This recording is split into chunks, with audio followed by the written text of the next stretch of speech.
What about the Anti-Federalists?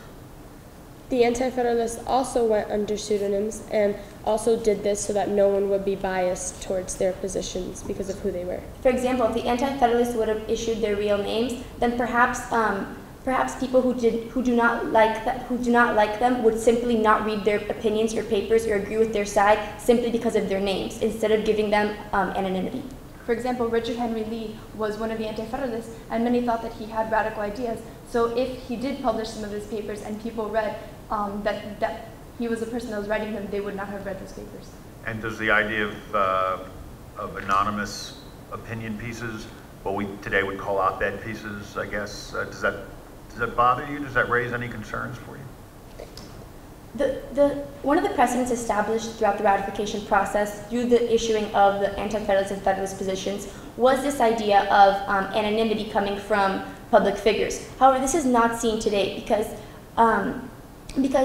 infamous conservatives such as Glenn Beck, he is completely tied to his ideas, and everybody knows who he is. So it creates a sense of heroic political figureheads and biases. While this idea of pseudonyms does not bother us, it would seem that today it is more biased towards who is saying the words instead of what their platforms are presenting. As long as the people are receiving the information on the issue, it really doesn't matter who is writing the piece of article. However, the danger lies in that many channels, radio reports seen today claim that they are unbiased sources. So the average American may believe that they're getting fact when it's really a biased or partisan ideology being proposed. A few moments ago, you made a statement that sending the Constitution to ratification conventions was a wise decision because the Constitution was open for debate because people were better informed. How can that be if the Constitution was written in secrets? The Constitution was written in secrets primarily because their duty at the Philadelphia Convention was to amend the Articles of Confederation.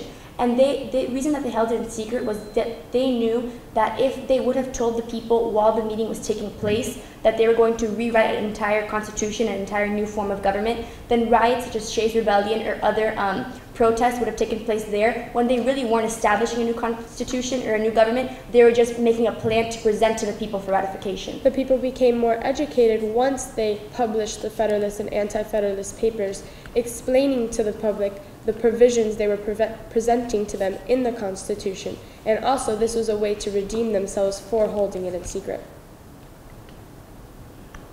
What role did slavery play in the ratification process? Slavery is not specifically mentioned in the Constitution, and during the Constitutional Convention, both slavery and anti-slavery delegates had to make concessions on that issue so that ratification would be possible later on.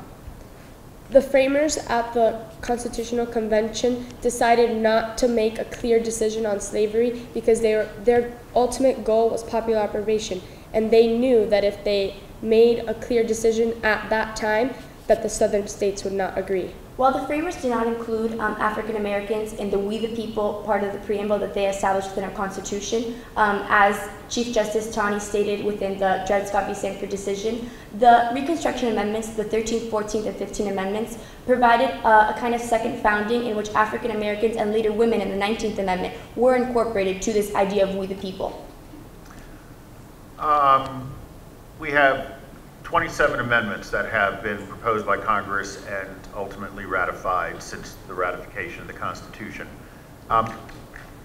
What precedent was set by the ratification of the Constitution, or better, what process was used in the ratification of those 27 amendments, and how did they resemble or conflict with the process that was used for ratification of the Constitution? The process used under the ratification of the Constitution was to have the ratification be consented by the people, such as the amendments have been consented by the people. If the people consented to the Constitution, they also have to consent to an amendment to that Constitution as stated in Article 5. One way that the Constitution can be amended is that 2/3 of the state legislatures will call a convention, and then later on, 2/3 of those people will vote in those state conventions, which parallels with the ratification of the Constitution. So what was actually done in the case of the 27 amendments? It was not only one amendment, which was the 21st. 21st, which repealed prohibition, was actually ratified by the state legislatures. However, just because no amendment has gone before the people themselves in state conventions does not mean that it is not under the consent of the governed or is not reflective of the ratification process in 1787. It just so happens that all the 27 amendments have been initiated by Congress. The framers wanted to make sure that it was difficult but not impossible for them to make amendments to the Constitution. Therefore, the amendments made would not be based on the whims of the people. Why were some of the small states like Delaware eager to have the ratification conventions approve the Constitution? Can you repeat the question? I Yes. couldn't Why hear you. were small states like Delaware so eager to have the conventions approve the Constitution? Because under the system of state sovereignty under the Articles of Confederation, it's very easy that smaller states such as Delaware and New Jersey, that their voices would be muffled because of the presence of large states with all the sovereignty lying within the states. So the Great Compromise proposed by Roger Sherman that combined the Virginia Plan and New Jersey Plan with proportional representation in the House of Representatives and a fixed Senate number under the New Jersey Plan to help small states out. This entire idea within the Constitution of bicameralism made the smaller states very eager to ratify a document or constitution that gave them equal representation.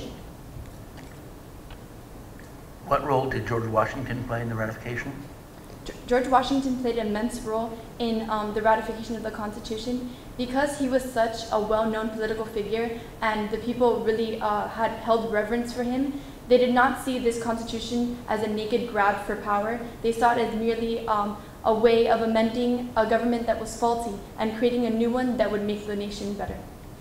By being the first president of the United States of America under the U.S. Constitution, George Washington played an immense role because when he became president, he set precedents under the Constitution that have been followed by all the presidents that have followed him. What do you think the Anti-Federalist best argument was?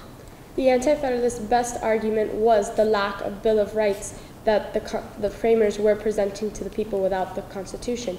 It is seen after when the first Congress that convened once the Constitution was ratified that they had to create a Bill of Rights. Some states did not choose to ratify the Constitution until the promise of a Bill of Rights was included. In cases such as Griswold v. Connecticut and Lawrence v. Texas have showed that this implementation of a Bill of Rights, however, has been essential to the preservation of our liberties. What role did newspapers play in this debate? You're not going to have much time for that. Are we done? Okay. Good answer.